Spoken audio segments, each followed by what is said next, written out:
We spent $400 for one night in Disney World. And if you do the same and you don't know these things, you might find yourself wondering if you made the most magical splurge or a scary mistake.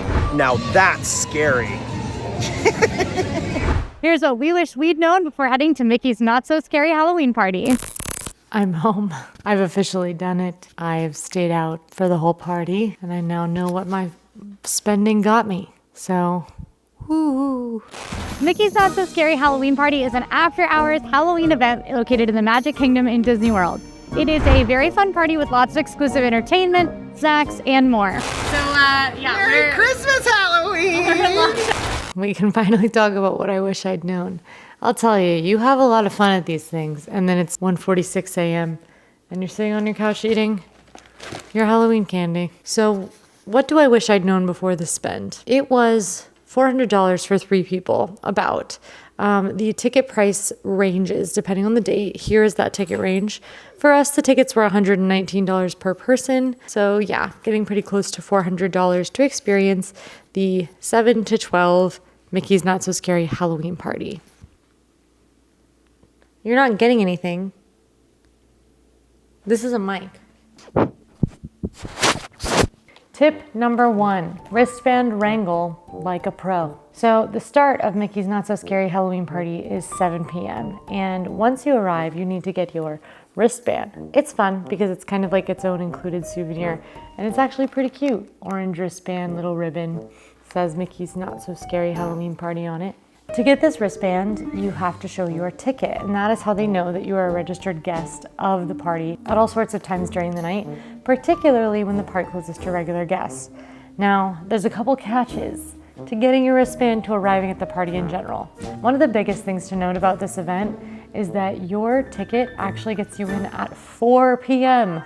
Party starts at 7, your ticket gets you in at 4. That is an additional 3 hours that you get to spend in the park on that ticket. That is a big part of the value of the ticket of this event, is that you get a little bit of regular park day too. Spoiler alert, this is part of the reason why I don't necessarily recommend spending your whole day in a park before going to your holiday party.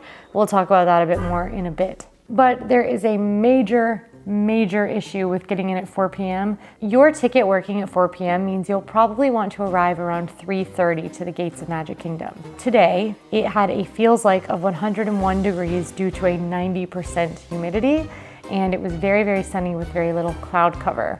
That meant that it was hundreds of people standing at the gates of Magic Kingdom in those conditions. It was extremely hot, extremely sweaty, and a lot of folks were in costumes. It's not comfortable and it's not necessarily safe.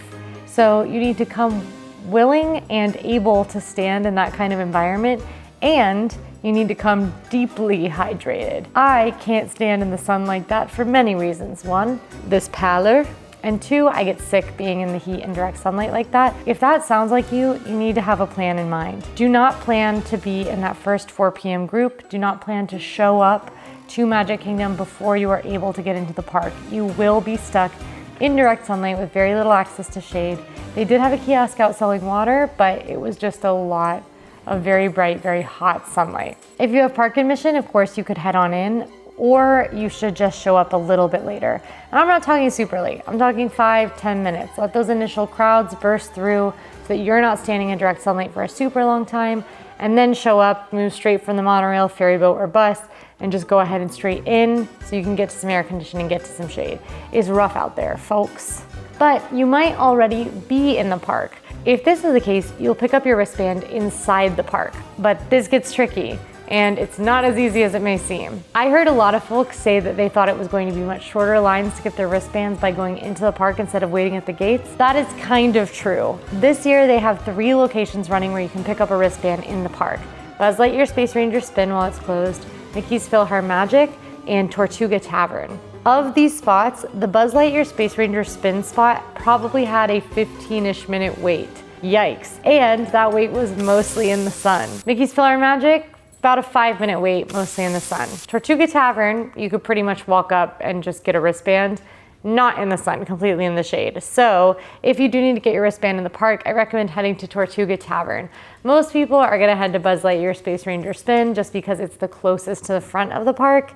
So head to Tortuga Tavern. Once you have your wristband, you should head up Market Street, which is the little bypass to Main Street, USA. You go near the confectionery and go to your right, then you can head up. Usually this is where they'll hand you your trick-or-treat bag. You may also get it with your wristband. Your first candy bar of the night, and you might see some fun entertainment like Cruella de Vil or Mother Gothel. I don't know how I feel about the caramel M&Ms.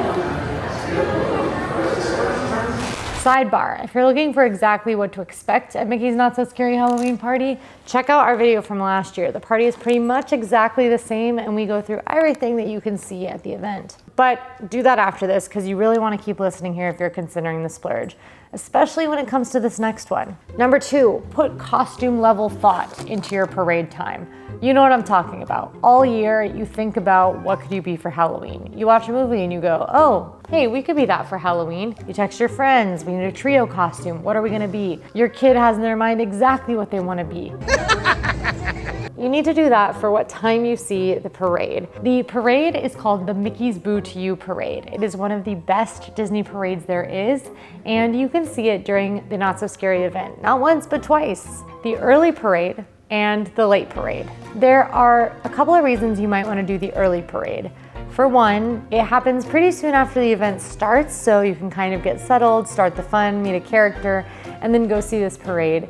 And this makes sure that you see it in case there's any sort of inclement weather or anything that happens later in the night that causes a problem. It's also the better parade to see if you've got little ones who aren't used to being up super late. You know how it is when you have your kid and they're super excited and you took the long nap to make sure that they could stay up for the event, but bedtime's 9 and it's 10. This is the parade I would choose if you or anyone in your party is typically not a super late night person, because this is the highlight of the event in a lot of ways, and you want to be able to fully enjoy it. You can also pick the early parade if you've got your eye on a couple of the rare character meet and greets. These do tend to have really long lines, which I'm going to help you avoid a little bit later, but these tend to get a little easier to do a little later in the evening. So doing the earlier entertainment can mean that you check it off your list, you have a high priority out of the way, and you can move on. You might want to do the late parade, however, if you tend to be cool with staying up a little bit later. In most instances, the party starts to get a little bit slower as the night goes on, because for some of us, the littles just cannot hang until midnight, and that's totally okay. It can mean the crowds are a little bit lighter, it's easier to get a good parade view, and you don't have to stake out a spot for as long. Now, it used to be that if you watch the parade from Frontierland, which is the less popular area compared to Main Street, and watch the later parade, you could more or less stroll up 10 minutes before the parade starts and get a spot right on the rope. Tonight, I got there 25 minutes in advance and I still had folks in front of me in Frontierland, and I noticed Frontierland filling up way earlier, as well as the rest of the park. So I do think the party's a little bit more crowded than it has been in years past. It was still fun, but just a warning that you might have to stake out a parade spot even doing the second parade and watching in Frontierland. The parade and the fireworks, which only have one time, are gonna be the biggest priorities for most heading to this party, and that helps you decide when you can do all of the other stuff. So figuring that out first is gonna be your key to getting the rest of your evening set. And you also need to put costume level thought into that location. If the castle and Main Street iconic background isn't that important to you, then I highly recommend watching from Frontierland. The crowds are a little bit lower. You get to see the parade as soon as it steps off. So at the 11:25 parade, I saw it at 11:25 instead of waiting another 15 minutes for it to get all the way down the parade route to me. And my final key parade tip, don't forget to cheer for the poop scooper. One of the best parts of the Boo to You parade is that before the parade starts, the Headless Horseman rides. Now this is super cool because one of Disney's incredible giant black horses rides through the streets with none other than the Headless Horseman on its back. It is so cool every single time to see this. It's so spooky, probably the spookiest part of Not So Scary. And what always gets me is that behind that horse, there is a single cast member whose job is to poop scoop in case the horse needs to go to the bathroom. And that poop scooper always gets the loudest applause of anyone in the Boo to You parade. Cheer on the poop scooper or you'll look weird if you don't. Peanut M&Ms. These are so not for you. If you want to see the Villain Spectacular Castle show with the Sanderson sisters and Dr. Facilier, That can kind of fall around your parade time and around your fireworks time. It also will show you where you have the larger gap, whether earlier or later in the evening, to meet characters and go trick-or-treating. Side note, you also need to put costume level thought into your costume. It's very hot here in Florida, and I know that at home, you're already dreading telling your kid that they have to put a jacket on over their costume. Opposite problem here. Feels like 100 degrees, 90% humidity, sweating through everything. Make sure you are comfortable. You'll also be on your feet for a long time. Costumes are one of the most fun parts of this event. Not So Scary is one of the only times that adults can wear costumes in Disney World. Definitely recommend doing one. Just make sure you have comfort in mind first, and then have fun, as much fun as you can with your costume. I wore my same old regular park shoes with my costume tonight because I just knew that my feet would hate me otherwise. I also chose to wear shoes that I think look cool with the costume, but started to feel very bad while I was waiting for the parade. They do look cool. And they felt good at the beginning. So this is my advice. I would pack a little outfit change in case of emergency. I think it's worth $11 to get a locker now. And pack yourself, if you're wearing cool costume shoes or cool shoes that fit your outfit really well, then bring a change of shoes, a pair of park shoes that you know are comfortable, and clothes that are comfortable, and maybe some makeup remover wipes. Yeah. Because this dried onto my lips and it stayed on incredibly well, but I'm afraid it will never come off my face. So when Breedlove looks like this forever? This is me now. I hope you like it. I love it. Wild berry Skittles. These are also not for you. Number 3, make sure you stay grim grinning instead of grim groaning. The grim grinning secret they don't tell you. Mickey's Not So Scary Halloween Party has a lot of specialty stuff to do. There are tons of specialty shows, tons of specialty food. Skip the beignets. That's not what a beignet should look like on the inside. Rare characters around every corner, trick-or-treating to do, and rides with super short waits, plus the fireworks in the parade. It's very easy to fill your time, and in fact, there might be a little too much to do. You certainly can't do everything. You won't be meeting every rare character. I can tell you that for sure. The lines get so long for characters, which again, I'll help you with in just a second. My big tip here is ahead of time, know your priorities and be ready to adjust for them. This is another time that I'm going to direct you to our video from last year, but you can also head to the AllEars.net website to look at pictures of the map for this year to know exactly what's offered at the party. That way you and your family can decide what exactly are priorities for you during the night. You won't have time to get through everything, so do you want a super short wait on Jungle Cruise, or do you want to meet Abu and Aladdin? The party runs for 5 hours from 7 p.m. to 12 a.m. That is less time than you think. Almost every year I find myself scrambling to finish the things that I really wanted to get through, and that's not a super good feeling, especially when some of those things were my priorities. So make sure that everybody knows the 2 things that they really want to do, and make sure everybody gets through those 2 things. After that, everything else is a bonus. The other reason priorities are so important is because of weather. Unfortunately, Not So Scary does take place during hurricane season, and it is a very regular occurrence for it to torrentially downpour during the party.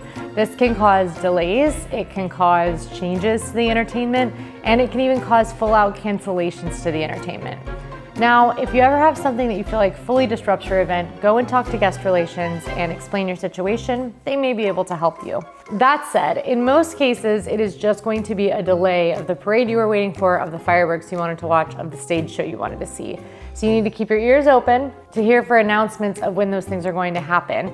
And if something is a priority for you, like the Boo to You parade, and it gets delayed, your whole evening's off now. It is all about when you can see Boo to You. Otherwise, you should kind of just diddy bop around and be ready to see Boo to You at the drop of a hat. That's why having your priorities in order is so important, so you know the things that are absolutely non-negotiable that you are willing to bend the rest of your night around. And if you miss your priorities, you'll be grim groaning, you'll be sad.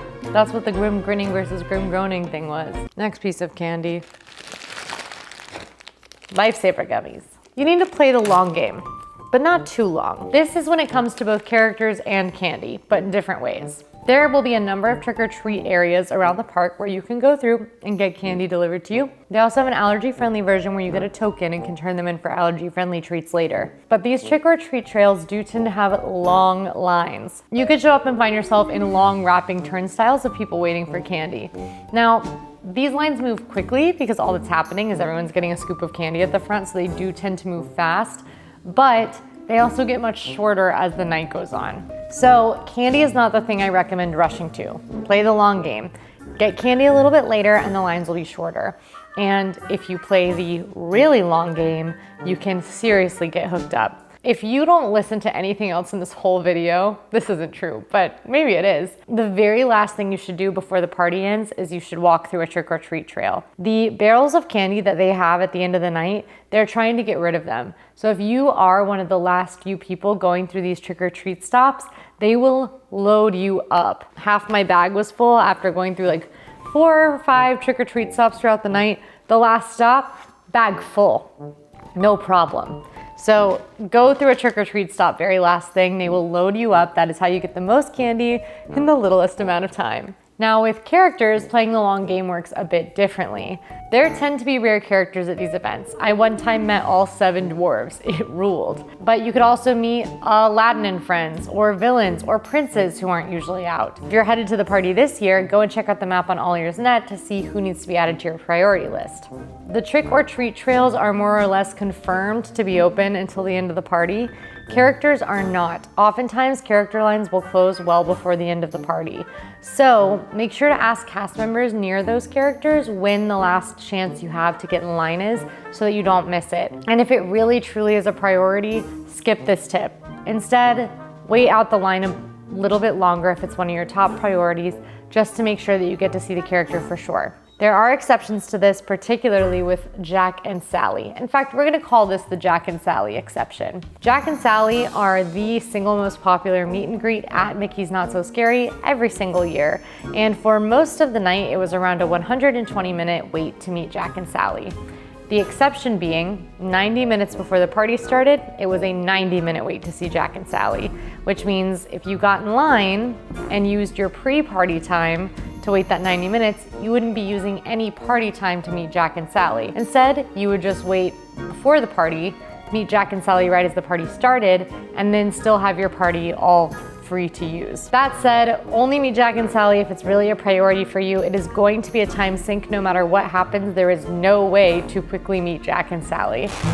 We're getting a cool surprise right now. Daisy and Goofy are meeting and greeting together in Storybook Circus wearing their Halloween costumes. We came next door to check out the dance party in Storybook Circus, and there's a brand new entertainment offering called the Boo Bouncers, and they're really cool. They jump rope, but they're really good at it. Maybe I should start to jump rope. I need to lose a few pounds. And our absolute biggest tip that I think about every time is skip the park day to basically get your party for free, kind of. If instead of doing an extra day at the park, you choose to do a holiday party, you are likely paying around the same amount that you would pay for a park day to get only a little bit less time in the park and all the extra Halloween offerings that you get from the party. You enter at 4, the party ends at 12. Sometimes they let you in 15, 20 minutes early, and even though the party ends at 12, doesn't mean you won't find yourself wandering out of the park for 30 minutes or longer. I wasn't out of the park until 12:45 tonight. That's 9-ish hours in the park just from your Mickey's Not So Scary ticket. A lot of rides are open, and with those 3 hours before the party starts, you are literally there during a regular park day. So you can very much get your money's worth by skipping the spend of another park day. It kind of evens out, but you get to do all the fun seasonal stuff. The other reason this is a great idea is because doing a full park day and then trying to go straight into a holiday party is absolutely exhausting. Especially if you decide to rope drop, you're looking at well over a 12-hour day, 16 hours maybe, of being in the park on your feet, walking a ton, eating greasy food, and being in the sun until the sun goes down, and then being out in the humidity that whole time. It is exhausting. So my recommendation for a party day, skip the park, sleep in at your hotel. If you want something to do, get a lunch reservation or go to Disney Springs, and then meander over to Magic Kingdom in time for that 4 p.m. entry and make the most of it. All of this super helpful to know before you decide to spend that $400 or more if you have more than 3 people. My teeth are really sensitive to sugar.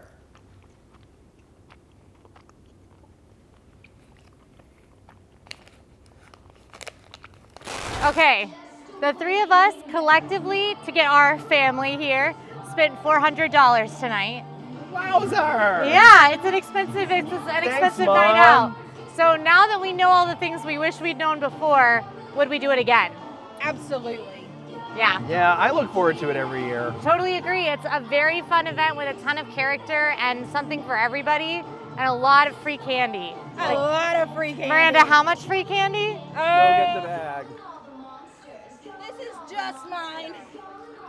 This is not a joke. This is completely full of candy. And that's not that she asked for that much candy. They gave her it's that. At the end of the night. Ask me how many stops I went through. How many stops did you go through? 3. Yeah. Yep. Well, I'd do it again. I love this event. My favorite part's Boo to You Parade every year. Always.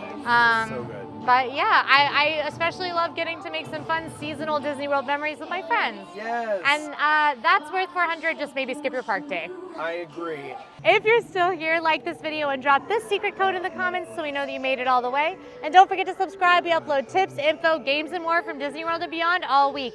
Because we are serious about fun here. I was looking at I usually say why, and I didn't say why. I know, and I didn't know if Miranda I was had like, I'll done it, panic. so I was like, wait. Good. Yeah, She you got go it. on She was there. Anyway, happy Halloween. time. Boo!